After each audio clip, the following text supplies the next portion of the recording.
This Gabimaru, who is about to be executed.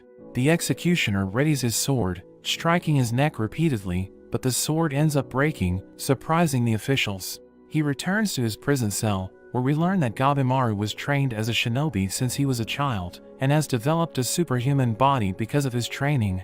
A woman named Sagiri documents the event, noting that breaking a blade with his flesh is a simple task for a shinobi like him, and Gabimaru confirms this, saying someone with such terrible swordsmanship can't hurt him. The next day, the Lord orders the executioner to burn Gabimaru at the stake. They set him on fire, covering his body in flames, but after a moment, they see his eyes staring at them through the fire, and the Lord becomes frustrated. Gabimaru returns to his cell unscathed, but he claims he's not trying to resist, and that he actually wants them to kill him. Sagiri informs him about her job to record events, so Gabimaru states that he doesn't know his parents, but he heard they were killed by the village chief when he was a baby. He claims he has no dream, because shinobis only live to kill as they're told, and we learn that he was captured when his cohorts betrayed him, because he wanted to leave the village, and he thinks the village chief had something to do with it, since the village doesn't allow anyone to leave. The following day, the Lord orders his men to have Gabimaru torn apart by bulls. They attach his legs to 2 bulls, but he easily overpowers them with his legs, and the bulls become exhausted.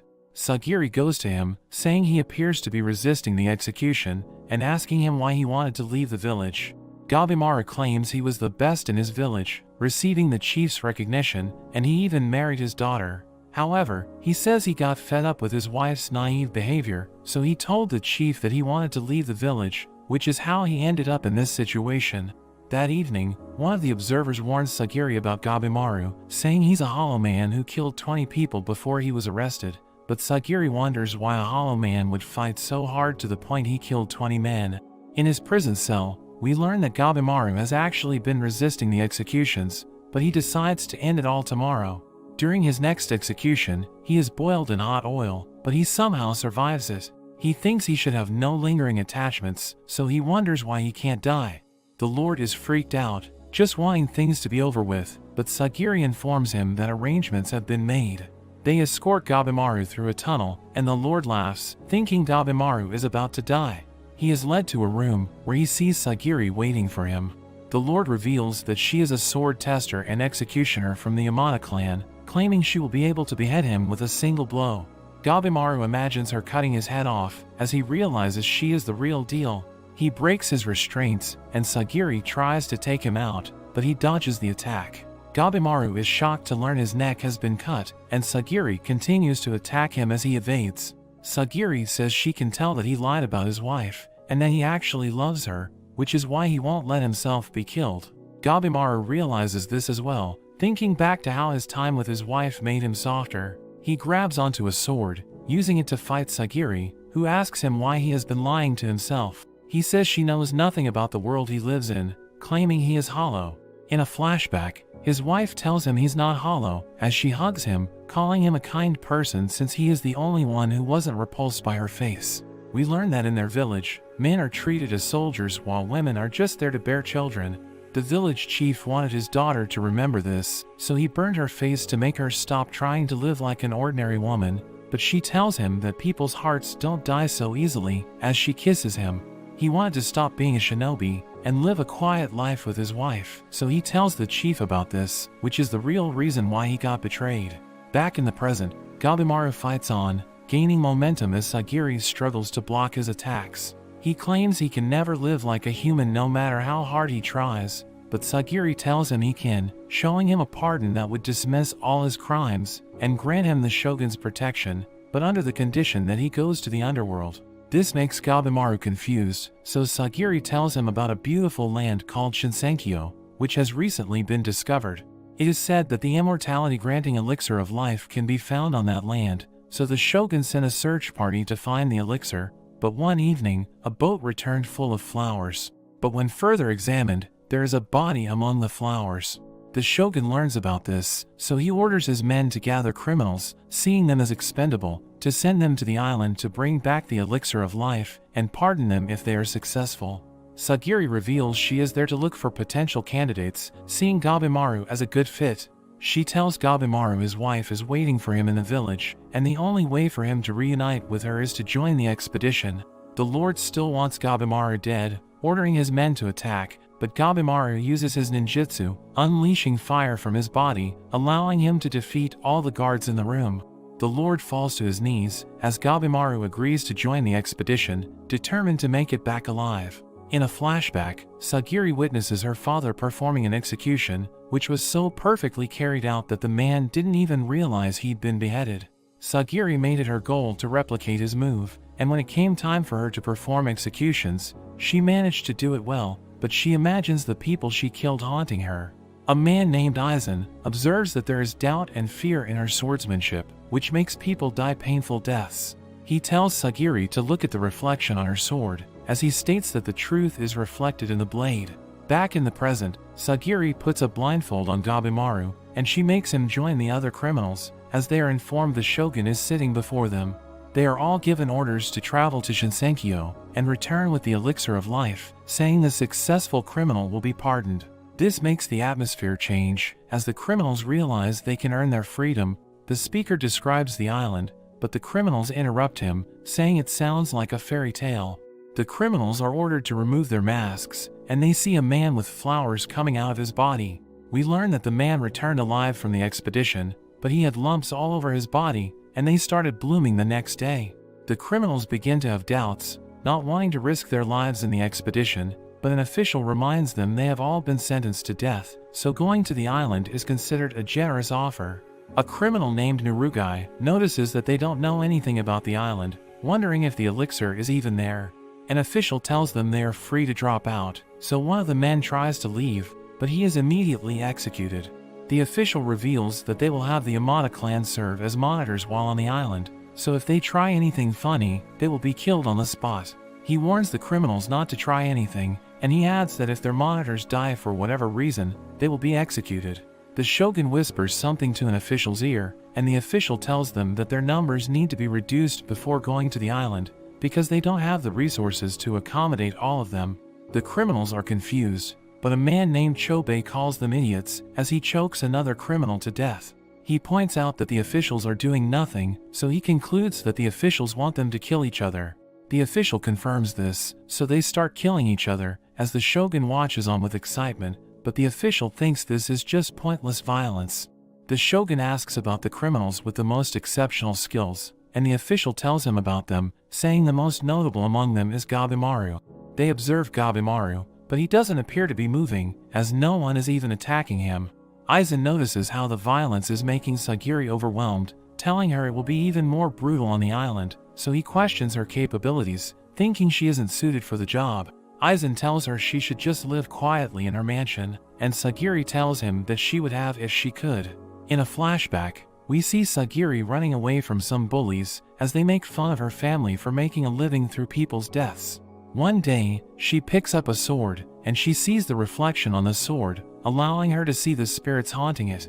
Back in the present, some of the criminals think about escaping, so they charge at Sagiri, seeing her as an easy target. Aizen wonders if she can handle them, but Sagiri has accepted her fate as an executioner, and she easily takes them all out, but she starts to feel haunted by her victims again.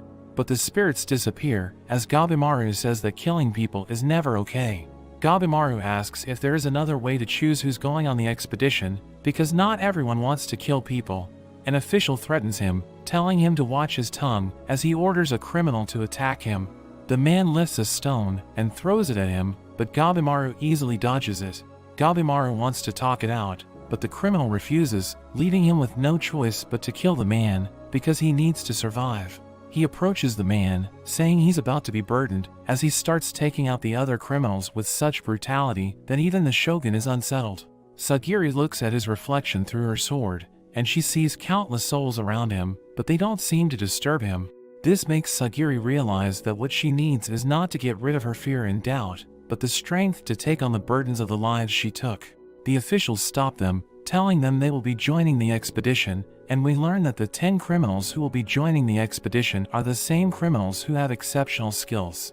They all board a ship, and we see the island as they slowly arrive. Gabimaru remembers when the village chief was pierced by multiple weapons, but he didn't fall, proving his immortality, and it was apparently due to a medicine he acquired from a land across the sea. They arrive at Shinsenkyo, where Gabimaru tells Sagiri that the elixir of life is real, but he isn't sure if they will find it on this island. They explore the island, as Sagiri comments on how beautiful the place is, but Gabimaru thinks it's creepy, saying they don't know what's out there. He breaks his restraints, and Sagiri tells him that he's not allowed to do that, but Gabimaru tells her to let it slide, explaining how they only have a strange drawing as a clue, and their food is only good for 3 days. However, Sagiri threatens to kill him, telling him to bind his hands, as she explains she is not his friend, and her role is as executioner, so he reluctantly complies. As he lets Sagiri tie his hands, he suddenly gets hit by a giant steel ball, blowing him away. The ball returns to a criminal named Kyan, who thinks he just got rid of his target, but Gabimaru gets back up, cracking his neck as he admits that it got dislocated. Sagiri explains Kyan is a warrior monk who steals the weapons of the warriors he has killed, but Gabimaru points out that Kyan's hands aren't restrained, so Sagiri asks Kyan's executioner, Kisho, about this. Kisho says they can just tie their hands on the way back, telling Sagiri she's the lowest ranked executioner because she's too rigid. Kyan displays his other weapons, wanting to test them out on Gabimaru. Gabimaru doesn't want to waste time fighting, saying that the others will get ahead of them, but Kyan says that since they have no leads, he is better off taking out the other criminals and then taking his time to look for the elixir, so Gabimaru realizes he has no choice but to fight. Kyan charges at him, but Sagiri asks him to bind his hands. Kyan smashes his head, but the mace shatters, so he brings out other weapons to attack Gabimaru, who continues to tie his hands while he endures the blows, breaking Kyan's weapons. Kyan thrusts his spear at Gabimaru, who has just finished tying his hands. Gabimaru breaks the spear, launching Kyan into the air, and as his weapons fall toward Gabimaru, Gabimaru kicks one of the spears at Kyan, stabbing him in the chest. Sagiri thinks Gabimaru won with a single attack, but Kyan gets back up, saying they're just getting started, but he easily gets defeated by Gabimaru, who uses his own weapons against him. Gabimaru wants to continue their quest, as Kisho beheads Kyan, and he heads back to the ship. Gabimaru wonders if he wants to fight, but Kisho says he is just doing his job and doesn't take any sides, even considering himself lucky for getting out so quickly, reminding Sagiri she will be spending time with a dangerous criminal. Kisho tells them about how the other criminals are breaking the rules, and he predicts they will continue to kill each other until there is only one left standing. We see Aizen tying their boat to a tree, when his criminal Rokuroda gets hungry and suddenly attacks him. He tries to defend himself, but his sword is shattered, and he ends up being eaten by Rokuroda. Some of the other criminals meet their end, as Kisho explains that more will be added since they are expendable, revealing that they are recruiting people from Gabimaru's village, as well as the Amada clan.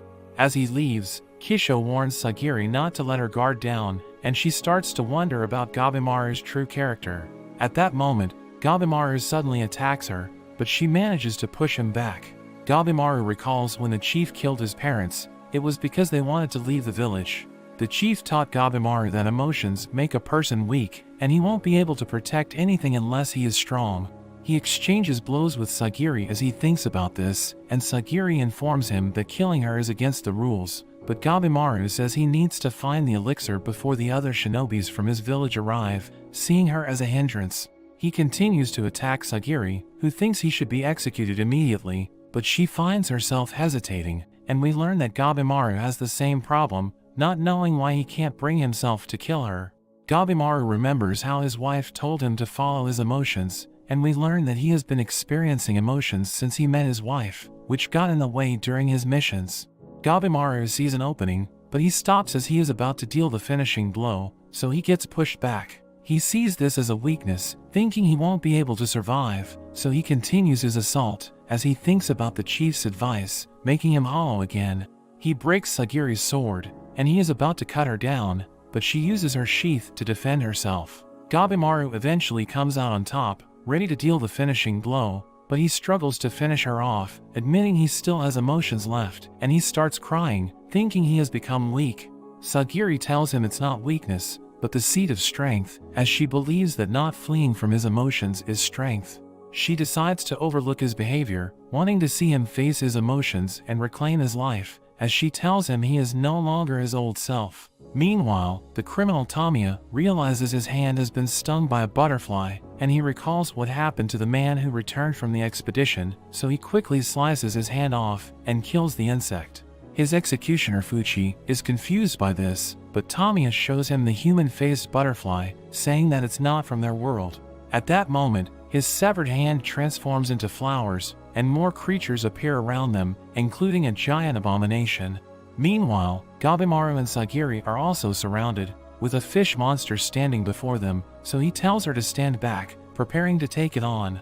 In a flashback, we learn that Tamiya was an extremely skilled swordsman, and he agreed to become the officer of a certain lord. One day, he has a drink with his lord, but he hears a comment which makes him upset, so he ended up destroying the mansion's gate and killing his lord, which made an entire clan hunt him down, resulting in his arrest. We see Tamiya with Fuchi as they arrive on the island, and Tamiya notices how his executioner has tools for dissections. Fuchi explains that the Yamada clan also dissects bodies to help produce effective medicines. The fish creature uses its arms to attack Gabimaru, but he easily evades and kicks the monster's head. However, the creature grabs onto his foot and slams him against the ground. Gabimaru quickly recovers, as he remembers the shinobi rule, which states that he must not fight an unknown enemy. He thinks about retreating, but the creature suddenly restrains him, smashing his body against the trees before throwing him away. Sagiri is surprised he is actually injured, and they think they should run away, but they soon realize there are giants approaching them from all directions. Wanting to survive, Gabimaru goes berserk, using his ninjutsu to destroy a giant's head. He goes on to butcher the other giants, while Sagiri watches in awe, thinking about how dangerous the job is. A giant suddenly attacks her from behind, which she evades, but centipede monsters grab onto her, restricting her movement as the giant prepares to strike. Gabimaru cuts the giant's arm, allowing him to save Sagiri, but this snaps him out of his berserk state. The fish monster is about to attack them, but the executioner named Genji arrives and takes out the creature. A ninja named Yuzuri joins them, calling Gabimaru impressive for killing all the monsters by himself. Gabimaru questions her motives as she approaches him, trying to seduce him into working with her, but he ends up restraining her, saying her seduction won't work on him. Yuzuri claims she just wanted to try it out, but she is serious about working together. Sagiri wonders why she has two executioners with her, so Genji explains how he was assigned to another criminal, who was killed by her. So because of this, he concluded that one executioner may not be able to control her, so he decided to join them. However, Gabimaru finds the explanation weird, so they conclude that he must have been seduced.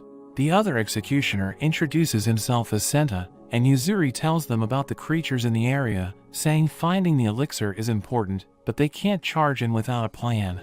Sagiri tells him there is no problem with working together, and Yuzuri hugs onto him, but Gabimaru restrains her, telling her he can't trust her, but she uses her legs to bring him closer, saying he doesn't need to trust her, because they will eventually betray each other because only one of them will be pardoned, so she suggests just using each other for the time being.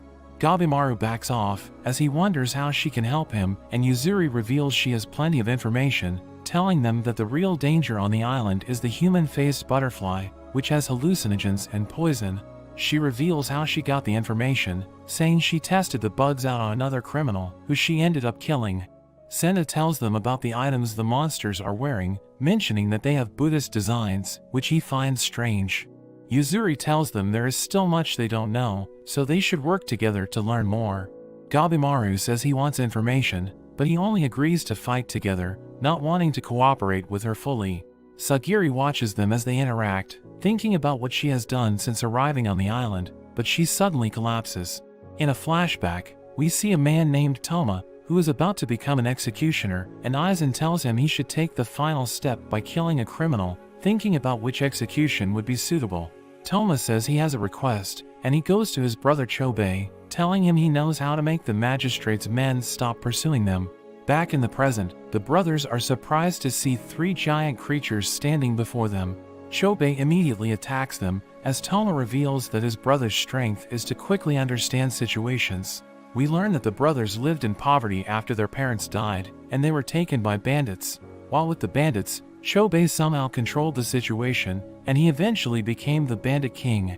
He cuts down a giant, but his knife breaks, so he runs away with Toma, but a giant grabs onto Toma's hair. As Chobei returns with an axe, Chobei gets hit in the face by a staff, and the monster tells them that murder is a sin. The other creatures start talking to them, which makes Toma believe they're in hell, but Chobei starts cutting through the creatures, and he manages to defeat all of them. Chobei thinks that the elixir must be real since there are monsters protecting it, so he decides to take out everyone on the island and take the elixir for themselves. Sagiri regains consciousness, and Genji tells them they're safe in a cavern. He informs Sagiri she was poisoned by the butterfly's scales, but she immediately gets back up, wanting to monitor Gabimaru. She leaves the cavern, and she sees Gabimaru preparing dinner, while Senna fixes their torn clothes. While having dinner, Gabimaru reveals he scouted the island, and he learned something about the flora, saying he found several flowers resembling the man they were shown, which makes them conclude that the people who went missing have now turned into plants on the island. Gabimaru wasn't able to find anything that looks like the clue they were given, but Senna suggests they shouldn't rely too much on the illustration, since the officials don't know much about the island. Sagiri notices how the creatures on the island have an animal parts stacked on top of humanoid forms, and Senna adds that they were items that seemed religious. He says they're like malformed gods, which seems to be the theme for the island and the creatures. Later that day, Genji tells Sagiri to return to the mainland, because he believes she isn't strong enough to survive. However, Senna thinks the return trip wouldn't be so easy, since most people don't return from the island. We meet the executioner Tenza, as he tries to escape the island with Nurugai. They eventually stumble upon a ship, but as they get closer, they realize that the ship has been destroyed, along with the other ships around it. Tenza speculates the ships all attempted to leave the island, and they see creatures moving around them, so Tenza pulls out his sword, but a sea monster attacks them, forcing them to jump out of their boat. They land on a shipwreck, and more tentacles appear around them. Tenza slices through them as they search for a usable ship, and Nurugai wonders if she is being punished. Nurugai remembers when she led a group of samurai to her village, and they ended up wiping her whole village out, but the men spared her, planning to use her to find the other villages. While she was locked up, Tenza found her, knowing she is innocent, and showed her the pardon offer. As they run, they come across Kisho, who is now transforming into flowers. Tenza tries to talk to him, but a tentacle cuts him in half. Kisho's body reminds Nurugai about her dead grandfather, and this makes her fall to her knees, telling Tenza to escape without her, as she blames herself for the deaths of everyone in her village. Tenza defends her from the tentacles, asking her if she wants to die, and Nurugai realizes she wants to survive, so Tenza gives her a sword. They fight through the tentacles together, allowing them to reach a boat, which they use to return to the island. They realize that the currents prevent them from escaping, and sea monsters seem to surround the island, so they decide they will need to gather allies for the return trip. Meanwhile, Genji tells Sagiri to sail home, but Senna thinks she could help if Gabimaru needs to be stopped, saying he seems to have changed after spending time with her. That evening, she goes to Gabimaru, who asks if she's feeling better, because he knows the wound he gave her made the insect's poison act quickly. He reveals how Sagiri calmed him down, and Gabimaru claims she is stronger than him, but he doesn't know how to explain it to her, but he tells her that experience can help her realize her strength. The next day, Sagiri tells Genji she won't be leaving, so he pulls out his sword, trying to scare her, but she instantly disarms him. Genji retrieves his sword as he reprimands her, but Rokuroda suddenly appears behind him, and he gets blown away. As a child, Rokuroda had an insatiable appetite, and he loved playing with things using his hands. However, he eventually went on a frenzy, and ate everyone from his village. Rokuroda targets Sagiri, but Gabimaru kicks him away. Rokuroda gets back up, and Gabimaru sees him as a dangerous man, wondering how his kick didn't hurt him. He remembers how he was trained to analyze the enemy's abilities, so he decides to observe his opponent before making a move. Rokuroda uproots a tree and throws it at him, as Gabimaru dodges it. He thinks Rokuroda is stronger than him, so he asks for Yuzuri's help, but she reminds him she's only responsible for gathering information, as she starts cheering for him. Rokuroda wildly swings at him as he evades the attacks, thinking he could die in a single hit. Gabimaru tries launching rocks at his enemy, but it seems to have no effect at all. Seeing this, he takes out his sash, using ninjutsu to make it as hard as steel, but even this is proven to be ineffective. He uses his other techniques, but nothing works, and he starts to wonder how he can take out his opponent. Sagiri tries to treat Genji's wounds. but he tells her to stop, knowing he can't be saved. He tells her to run, but she refuses to leave him, telling him not to give up. This makes Genji realize she has chosen her way of life, so he gives her his sword, explaining how a warrior's sword is his soul. He wants her to kill Rokuroda, as he starts seeing her as one of them. Gabimaru is now running out of options, thinking the only way to beat him is to use his fire technique, but he knows close combat is too dangerous. But Rokuroda's finger is suddenly cut off, as Sagiri joins the fight. Gabimaru finds her timing impeccable, and he knows they need to decapitate him, but he's too tall, so he tells Sagiri to go for the leg. As Gabimaru deflects Rokuroda's attack, Sagiri strikes his leg, but it does nothing to him, and she falls back as he swings at her. Sagiri realizes she's screwed up, because she was too aggressive, so she lets go of her emotions. Rokuroda strikes, and Gabimaru manages to evade his attack, but he realizes his leg has been sprained. Sagiri strikes Rokuroda's arm, but it does nothing, and she points out that she needs to strike the gaps between his bones to land a decisive blow, so she needs him to be hunched over for her to behead him. Rokuroda suddenly cries, letting out a powerful scream which overwhelms their senses. He strikes Gabimaru before he can even react, slamming him against the ground. Gabimaru survives this attack, but he falls to his knees, coughing up blood. Rokuroda is about to deal the finishing blow, but Sagiri gets in the way. At that moment, she achieves a serene state of mind, easily deflecting the attack, which surprises everyone. As she fights, Senna reveals that Sagiri is the lowest-ranked executioner, because as a woman, she is not suitable to lead their clan. However, in terms of pure skill, the executioners know she is better than most of them. Rokuroda loses his footing, and Sagiri is about to finish him off, but he jumps away. Gabimaru comes up with an idea, as he uses fire ninjutsu to throw flaming projectiles, burning everything around them. Yuzuri runs away, knowing Gabimaru is planning to suffocate Rokuroda with the smoke. The plan works, as Rokuroda gets down on his knees, struggling to breathe, and Sagiri prepares to deal the finishing blow. He tries to strike back, but Gabimaru pushes his hand against the ground, and Sagiri manages to execute him. However, the look in his eyes makes Sagiri realize that he was living a misunderstood life, not knowing how strong he was, so he accidentally killed people when he just wanted to play with them. Gabimaru gets worried the monsters might be drawn to the fire, so they leave the area, leaving behind Genji's remains. They hide as giants make their way to the area, and Gabimaru suggests going in the direction where the monsters came from, thinking it could lead them to the elixir. They catch up to Yuzuri and Senta, and they are all surprised to see a village on the island. Meanwhile, the brothers go deeper into the forest, where they see two beings making out. Chobei wonders if they are monsters, and the yellow one named Jufa becomes angry at them for spoiling the mood. Gabimaru wonders if the residents of the island are friends or foes. He sees a girl spying on them, so he runs after her. He catches up to her, removing her hood, and he is surprised to see she is a child. A tree monster suddenly takes a swing at him, and the girl continues to run away.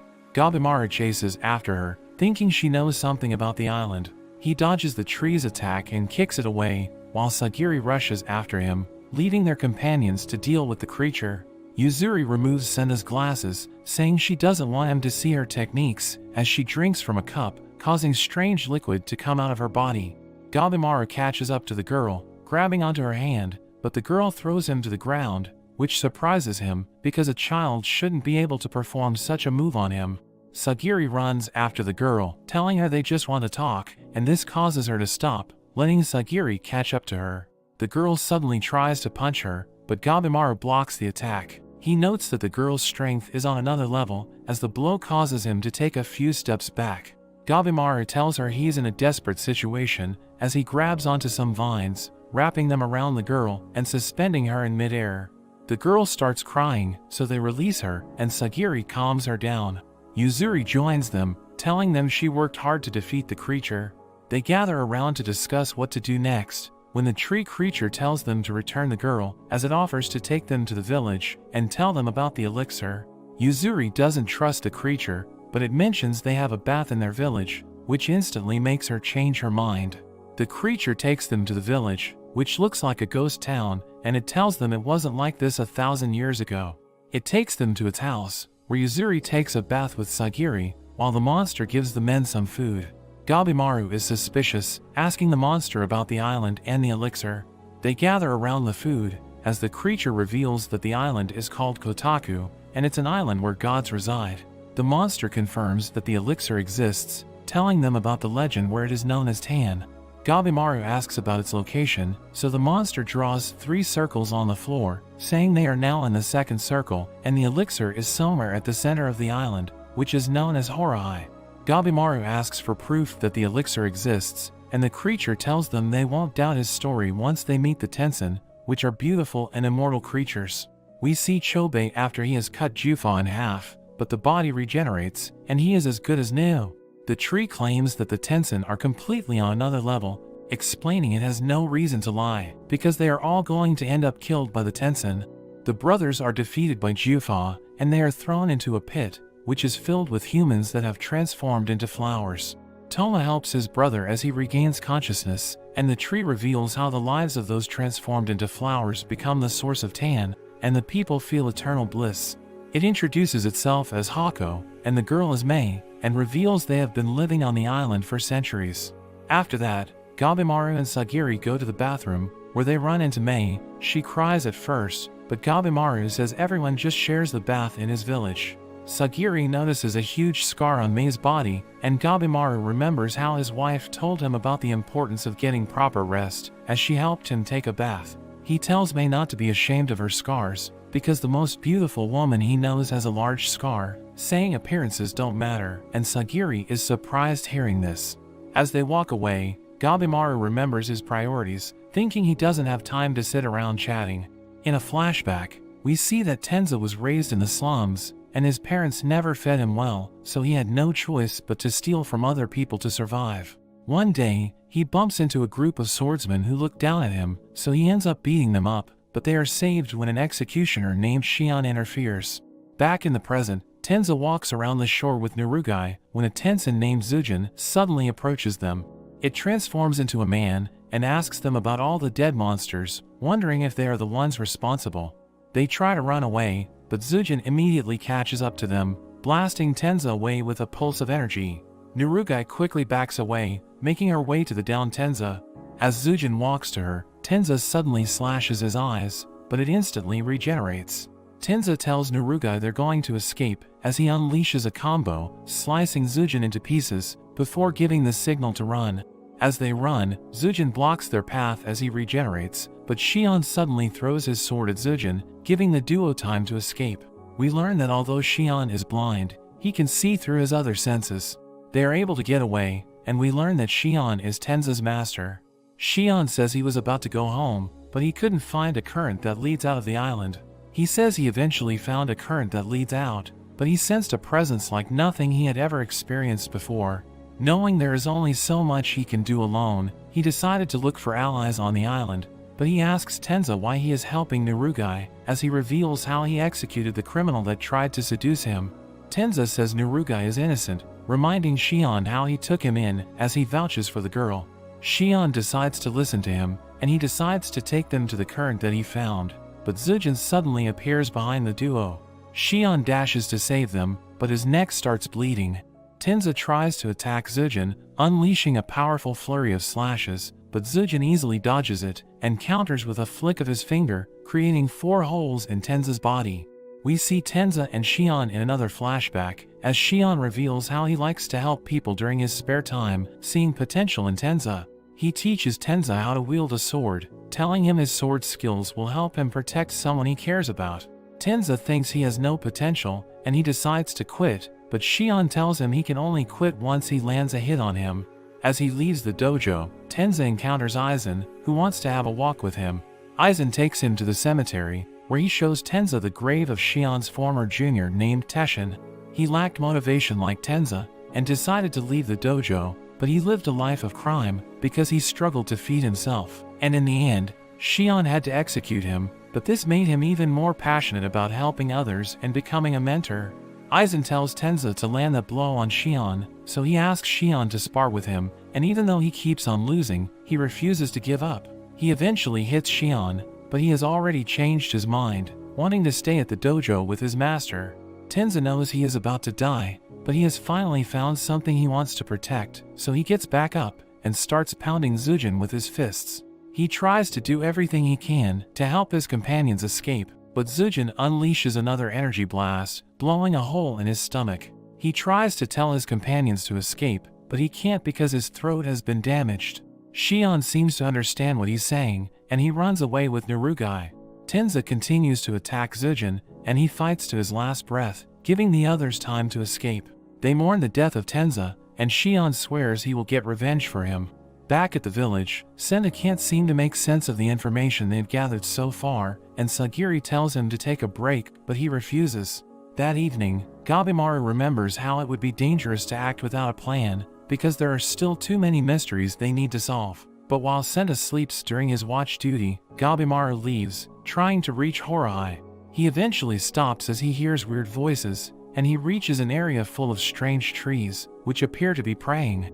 He goes in the direction they are facing, and he finds a giant door, which he thinks could lead to the elixir. But before he can open it, Zujin appears behind him, telling him to leave. He asks Zujin if he can turn humans into elixirs, and Zujin suddenly dashes to attack him, but Gabimaru swiftly responds, breaking his arm. He follows up with a powerful kick, breaking Zujin's neck, but it quickly snaps back into place.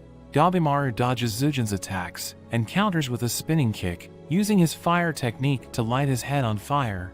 The fire consumes Zujin's body, and Gabimaru thinks he has secured victory, but Zujin suddenly punches him, sending him crashing against the wall. Gabimaru survives the attack, and they continue their battle, as he assesses the situation, wondering how he can defeat the Tenshin. He manages to land a kick, but it gives him a strange feeling, as Zujin coughs up blood, and he wonders why the attack was successful. Zujin changes to his female form, and he starts attacking with a barrage of energy blasts. Gabimaru is brought to his knees, but he is determined to succeed in his mission no matter what, so he tanks the blows as he dashes forward, allowing him to close the distance. They exchange blows, with neither of them backing down, as Gabimaru plans to destroy Zujin faster than he can heal, and he actually manages to overpower the Tenshin, tearing his body apart. Zujin smiles as his body suddenly transforms into a giant flower monster, which uses a lightning spell, destroying the area around it. Gabimaru survives, and he tries to fight back, but he is no match for Zujin's lightning, and his body reaches its limit. The monster continues its assault, and he wakes up in a room with his wife, thinking he was just having a nightmare, but he realizes he is hallucinating since he is about to die. The monster grabs onto him as it proceeds to squeeze him to death, but he remembers how he was trained to inflict as much damage as possible before dying, so he unleashes fire from his body, burning the monster's arm, before he falls to the ground. Zujin prepares to deal the finishing blow, but Mei appears and protects him with a shield, helping him escape. The next morning, the group searches for Gabimaru and Mei. Hako reveals that there are 7 Tenshins, and we see them gathered in one location as they discuss how fierce the humans are. Jufa blames Zujin for failing to take down the humans, blasting his head off as he comments on Zujin's ugly appearance, seeing how he's been using too much Tao, and mocks him for using his transformation against a human. The ruler of Kotaku, Rien, stops Jufa, telling him they are a family, and he's the only one who can punish Zujin. Jufa reports how he threw the 2 brothers into the pit, thinking they should have already turned into flowers, but Rien thinks that the humans are different from the ones they have dealt with before, and we see that the brothers were able to escape from the pit. Zujin claims he was able to kill Gabimaru, and they all share a drink, which helps Zujin recover his human form. According to legend, there was a hermit who mastered their art and became a god split into 7 parts, which are now known as the Tenshins. Hako tells this story to everyone, saying he learned it back when he was a child, as he claims he once looked human. He reveals how everyone on the island were humans who lived long lives, but they realized that despite their extended lifespan, they started transforming into trees, and this caused them to slowly lose awareness. But before they completely lost it, they gathered at a particular location to ensure that their souls would reach Horai after death, which explains why there were trees praying close to Horai. He further explains that Horai is the final resting place of souls, but the Tenshins get to choose which souls will enter. Meanwhile, Gabimaru regains consciousness, and he recalls his encounter with Zujin, thinking there must be a way to defeat the Tenshin. He realizes they are not gods, so they can be killed, but he needs to have a plan, knowing he can't do it alone. Fuchi and Tamiya suddenly arrive, as Tamiya comments on his condition, wondering if it's time for him to die. They size each other up, thinking about fighting, but Fuchi tells Tamiya they should focus on gathering information as he pulls out his sword, wanting to get some answers from Gabimaru without killing him. But Gabimaru bows before them as he proposes working together, and Tamiya tests him by threatening to strike him down, but Gabimaru doesn't move, so they know he's not trying to fool them. Fuchi asks him why he wants to do this, so Gabimaru tells them about the Tensins, and they are surprised to learn that such powerful creatures exist. Fuchi doesn't trust him, but Tamiya joins him, wanting to fight the Tensins, as he reveals how he isn't even interested in the pardon. We learn that Tamiya wants his name to go down in history by defeating the Tensins, while Fuchi wants to dissect their remains. They decide to work together, and Gabimaru is about to give them more information when Mei wakes up. Gabimaru is surprised to see that Mei has grown up in such a short period. She calls out Gabimaru's name, and he realizes she can now talk. He thanks her for saving his life, asking her if she's like the Tensin. Elsewhere, Senda concludes that the religious system on the island is man-made. He thinks the creator of the island just wanted humans that transformed into flowers to return, and he sees it as a clue that could help them find the elixir and escape. Mei tells them about the Tao, which is the power that the Tensin use, but she can only offer a vague explanation because she still isn't used to speaking. On the other hand, Hako explains that everything in the world is created by the flow of Tao, and it has something to do with the origin of the universe. Despite his explanation, the group still finds it difficult to understand. Nurugai tries to ambush Shion, but he disarms her and makes her sheath her sword, saying he'll never teach her how to use it. She implores him to teach her because she doesn't want to watch her loved ones die. Hearing this, Shion tells her how everything in the world produces unique waves, which is what he uses to see the world around him. He goes on to explain how using the waves also improves one's physical capabilities, which is quite similar to how Hako describes the benefits of mastering Tao. Shion states it's difficult to sense the waves, since one must be in a balanced state of mind. He tells Nurugai she isn't wielding the blade properly, as he pulls out his sword, demonstrating how to wield it. At that moment, monsters appear around them, and Shion can sense their presence, so he takes them out one by one, as he gives Nurugai tips for fighting. A group of monsters make their way to Gabimaru and his allies, so Tamiya springs into action, killing all the monsters at once, and he lifts Mei up, telling her to teach him the power of Tao, as more monsters approach them. Gabimaru observes the monsters, and he sees a silhouette behind them. Meanwhile, two of the Tensins discuss how the humans merge into flowers after being thrown into the pit, allowing them to harvest tan efficiently. They think escaping the pit is unlikely, because the humans that are transformed into flowers will stop them as they try to escape. But we see Chobei climbing up the pit, as the transformed humans try to stop him, but he powers through, allowing them to reach the surface. Chobei is determined to kill the Tensins, saying their weakness is their lower body, as he points out that the Tensins started regenerating from its lower body, so he suggests aiming for that area, and Toma is impressed by his brother's ability to read the situation. A monster suddenly appears, and it seems willing to talk, saying it received orders from the Tensin to investigate. He introduces himself as a doshi, saying his colleagues are scouting the other humans on the island. He explains how doshis are the right hand of the Tensin, because they are capable of reason. The doshi wants the brothers to return to the pit, so Chobei tries to kick it, but it dodges and counters with a punch. But Chobei stands his ground, grabbing onto the doshi's arm, and using his brute force to cut it off. The arm regrows, and the doshi summons monsters to deal with them. Toma swiftly deals with the monsters, as Chobei continues his fight with the doshi. It senses his Tao as he attacks, and he comments how attacks from one who cannot use Tao are trivial, because he can instantly regenerate from it. It sees a disturbance in Chobei's Tao, seeing it as a blind spot, and Chobei gets slashed, falling to the ground. The doshi comments on how fragile humans are, and he plans to return him to the pit, but Chobei suddenly drives his fist through the monster's face, and he gets back up. The doshi wonders how Chobei was able to regenerate, thinking he merged with the plants during his time in the pit. Chobei mentions how he sensed something from the doshi, and he speculates that it's the key to defeating the Tensin. The doshi attacks with the intent to kill, but Chobei is able to block the attack. The impact breaks his arms, but it quickly snaps back into place.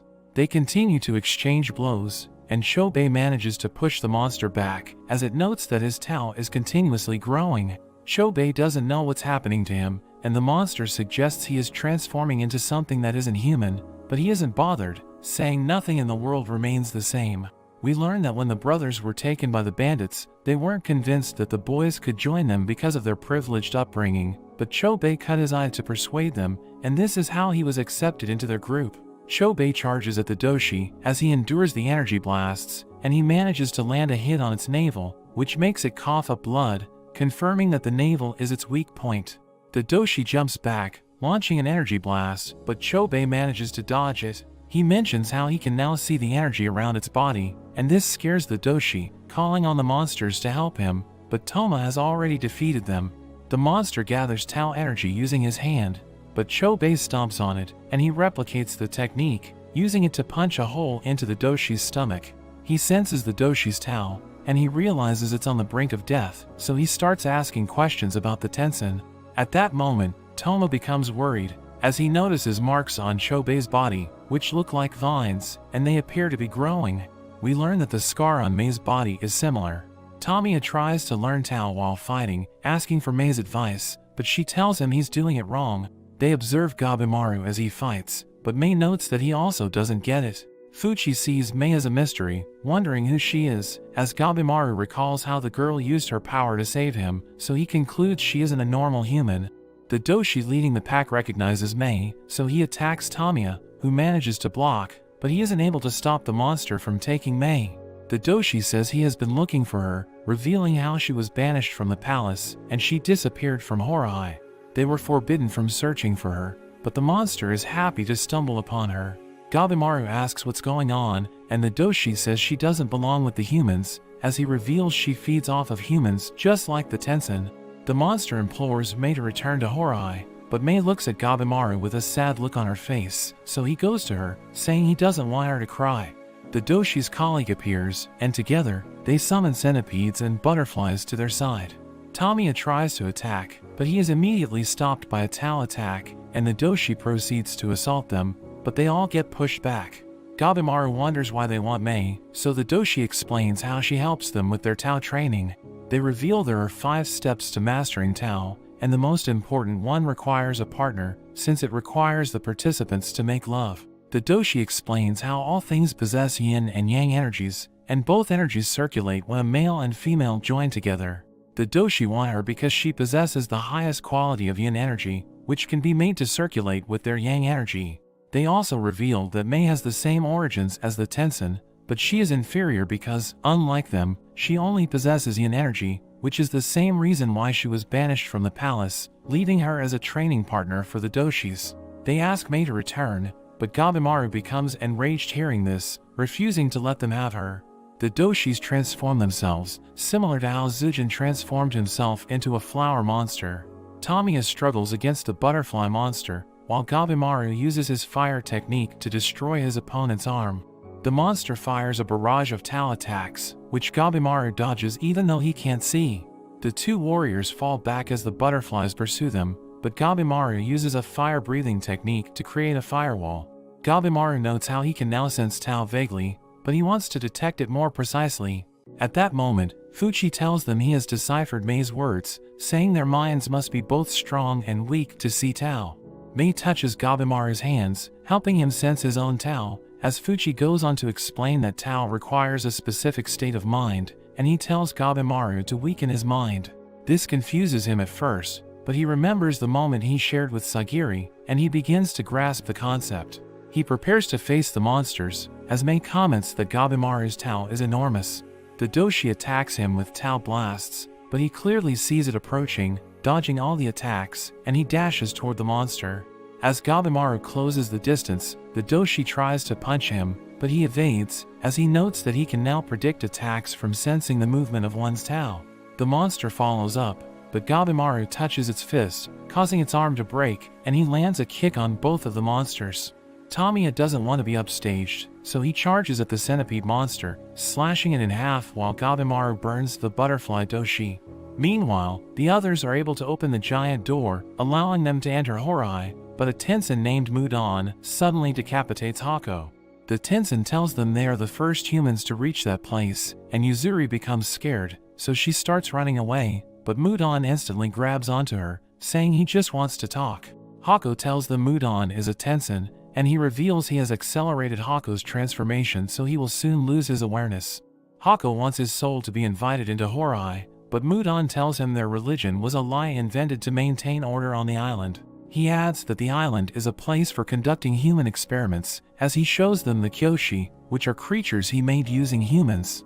Mudon says there is no elixir on the island, and he reveals that if a human consumes tan, they will turn into a tree, just like Hako and the other villagers. He tells them their journey has come to an end, telling them to go with him, but Yuzuri uses her substitution jutsu, attacking him from behind and cutting off his head. They proceed to run away, thinking the threat has been dealt with, but he quickly regenerates, ordering the Kyoshi to attack Yuzuri, who manages to evade. We learn that Yuzuri knows something similar to Tao, which is known as Chi, but she still hasn't mastered it. Mudon invites her to be his Tao training partner, as he uses a Tao attack to blast Sagiri away. As he explains his technique to Yuzuri, Senna cuts him up, and Yuzuri drinks a certain liquid, causing fluids to come out of her body. She reveals that her ninjutsu allows her to secrete the liquids that she swallows, which happens to be snake poison. She uses her ability to bind Mudon, using the poison to burn his skin, before slicing him into pieces. But Mudon regenerates, and he comments on her abilities, seeing it as an application of Tao, but he says she still has room for improvement. Senta and Yuzuri strike at him, but he casually dodges their attacks, before grabbing onto Yuzuri's leg and pushing Senta back. Hako tells Sagiri about the Tenzin's weakness, as Mudon lectures Yuzuri about Tao. But Sagiri suddenly interrupts them, forcing him to jump away. Mudon notes that Sagiri has an average amount of Tao, thinking she can't do anything, but she launches her sword at his navel and she cuts him open. We learn that the source of Tao is located at the navel, so it serves as the Tenzin's weakness.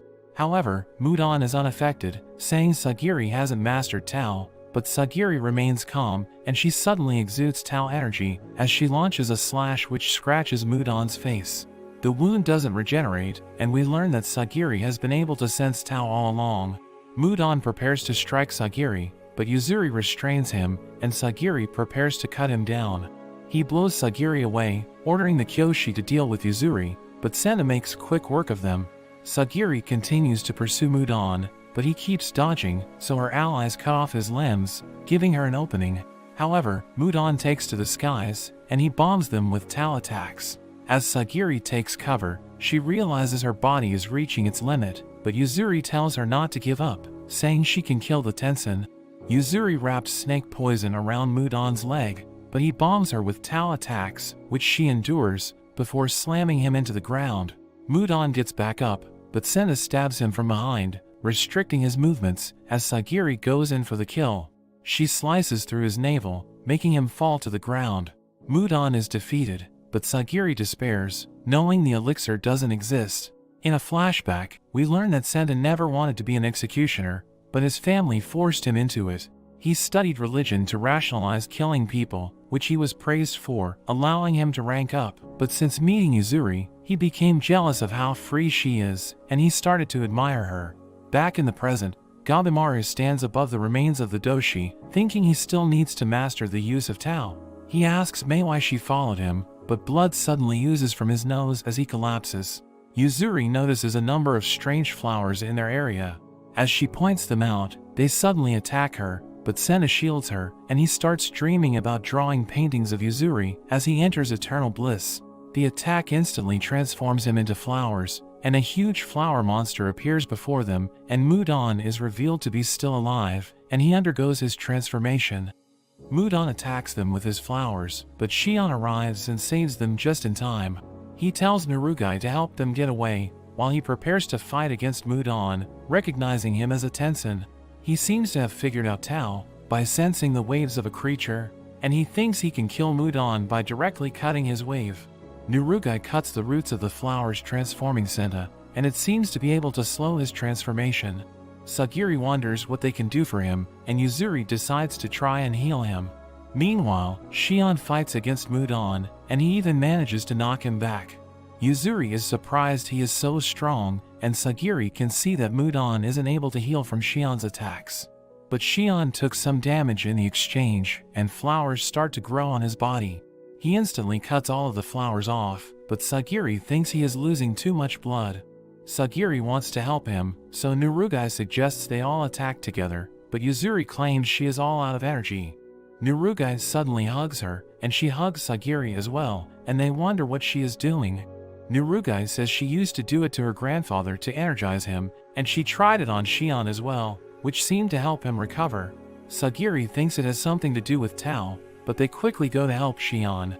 Sagiri tells him about the weak point in the navel, but Shion notes that Mudan has 2 navels, and just being scratched by his attack would be fatal. Sagiri reveals they covered themselves in Yuzuri's mucus, which should be able to prevent scratches and stop flowers from growing, so they plan to act as decoys for him. Mudan appears behind Nurugai, and Sagiri protects her, cutting down Mudan's vines. Shion is impressed at her ability to sense waves, and she is able to use it to predict the attacks. Shion prepares to attack, but Mudan starts blasting him with energy attacks. Sagiri and Nurugai cut down some of his vines, and Shion takes the chance to cut one of Mudan's legs. Mudan's regeneration becomes slower, and Sagiri thinks they could actually win, but she is reaching her limits. Mudan gets back up, unleashing his energy at all of them, but Shion continues to charge forward, remembering how he was forced to let Tenza die. He refuses to run away again, and Sagiri and Nurugai manage to pin Mudan's hands. Shion gathers all his power into his blade, but as he is about to strike, he wonders if the navel is really its weakness, because he doesn't sense waves coming from that area. Time is running out, but Senta suddenly tells him the weakness is the center of the flower, because that's where all the nutrients in a flower are located, and Shion slashes it, allowing him to defeat Mudan just in time. Sagiri rushes to check up on Senta, but Yuzuri says he doesn't have much more time. She reveals she only has one more salve, but she thinks it would be better used on Shion. Sagiri doesn't want to accept this, but Yuzuri says she is just a realist, telling Senta he isn't going to make it. She tells him to be true to himself in his final moments, and Senta imagines being in the arms of the one he admired. After this, they wonder what they should do next, and Sagiri refuses to lose any more people, no longer seeing them as criminals and executioners, but she decides to do everything she can so that they can all make it back alive. Meanwhile, Gabimaru wakes up and he is instantly on edge. Tamiya tells him to relax, and Gabimaru wonders where they are. Fuchi reveals they found a cave halfway up the valley, and it seems Gabimaru has lost his memory. Sagiri's group continues forward, and they are surprised to see a number of statues and temples. They decide to get some rest in one of the buildings, and Yuzuri finds them a change of clothes. Shion reviews the information that they have so far. He notes that Tao is a power that everyone possesses, and mastering it will allow a person to achieve superhuman abilities, but he says they have to be careful using it, because Tao is life itself, and if they use too much, it could cause physical or mental changes, or even affect memories and consciousness, and in the worst case, overuse will likely lead to death. Yuzuri wonders what they should do since the elixir of life doesn't exist, because the shogun won't accept that, but Sagiri tells them how Gabimaru told her it exists, since his village chief was actually immortal. However, Yuzuri thinks that might have just been an illusion, because shinobi often use them to brainwash and control children when they are young, saying they did the same thing in her village. Yuzuri also finds the story about Gabimaru's wife strange, because shinobi are just pawns. She thinks his wife might not even exist, and she could have been another one of the chief's illusions used to motivate him. We see Gabimaru has completely lost his memory, only remembering that he is Gabimaru the Hollow, and he plays along with the other 3 to get information about where he is. Mei asks if he is okay, and he says he is fine, but she can sense a disturbance in his Tao. Sagiri keeps watch at night, and Shion joins her. She thinks about all the people they have lost, and she worries about Gabimaru. Shion wonders if she likes him, but Sagiri finds it all too sad that he is trying so hard to get back to his wife, but she might not even exist. Even though he's a killer, she doesn't think he is a bad person, so she hopes that he can be reunited with her. But that's where this video ends. I hope you enjoyed this video. Remember to like and subscribe to the channel. Thanks for watching.